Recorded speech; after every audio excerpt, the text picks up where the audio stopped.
Halo Tribuners, kembali lagi bersama saya Harvina Utami dalam program Berita Jos.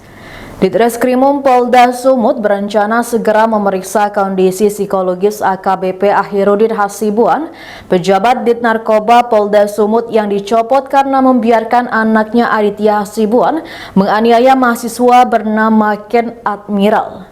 Direktur Reserse Kriminal Umum Polda Sumut, Kombes Sumaryono mengatakan, pemeriksaan melibatkan Biro Psikologi SDM Polda Sumut.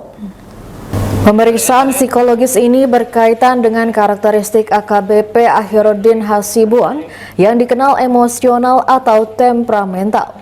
Hasil pemeriksaan ini akan menjadi bahan penyidik untuk mengetahui lebih dalam bagaimana peran dan dugaan keterlibatan Ahirudin dalam kasus ini.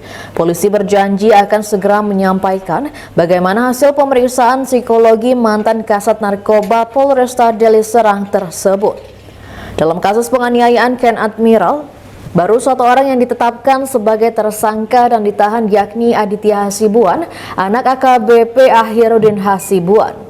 Penyidik sudah memeriksa beberapa saksi lainnya yang ada di lokasi saat kejadian 22 Desember 2022 lalu. Menurut Kombes Sumaryono, tidak menutup kemungkinan bakal ada tersangka lain.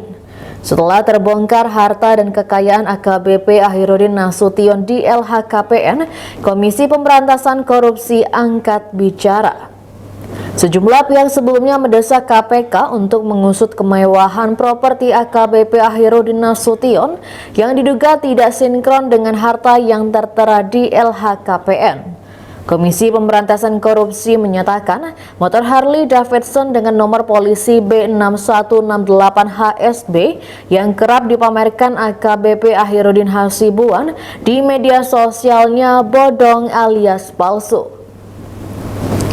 Deputi Pencegahan dan Monitoring KPK, Pahala Nainggolan sebelumnya meminta nomor polisi Harley Davidson yang digunakan perwira menengah tersebut.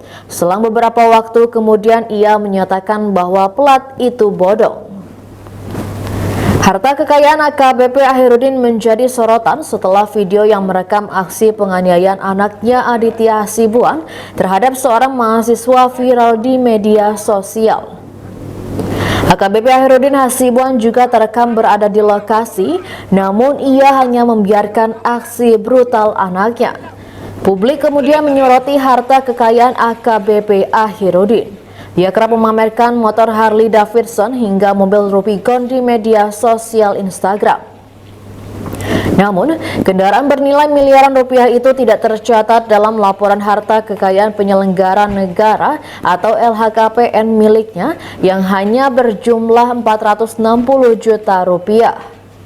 Terkait hal ini, KPK menyatakan bakal mengklarifikasi LHKPN AKBP Ahirudin. Pahala Nainggolan menyatakan pihaknya telah membentuk tim dan menerbitkan surat klarifikasi. Namun saat ini pihaknya belum menentukan jadwal klarifikasi karena masih mengumpulkan data. Sementara itu, Pusat Pelaporan dan Analisis Transaksi Keuangan menyebut AKBP Ahirudin terindikasi melakukan tindak pidana pencucian uang. Nilai mutasi rekening AKBP Ahirudin dan anaknya disebut sangat signifikan dan tidak sesuai dengan profilnya. Sumbernya diduga dari perbuatan menyimpang. PPATK pun telah memblokir rekening atas nama bapak anak itu. Pendalaman disebut telah dilakukan sebelum peristiwa penganiayaan itu menjadi sorotan publik. Sebagian sudah kita dapatkan, ada beberapa item nanti akan kita share secara detailnya. Demikian berita hari ini, sampai jumpa lagi di berita aktual selanjutnya. Salam Tribun.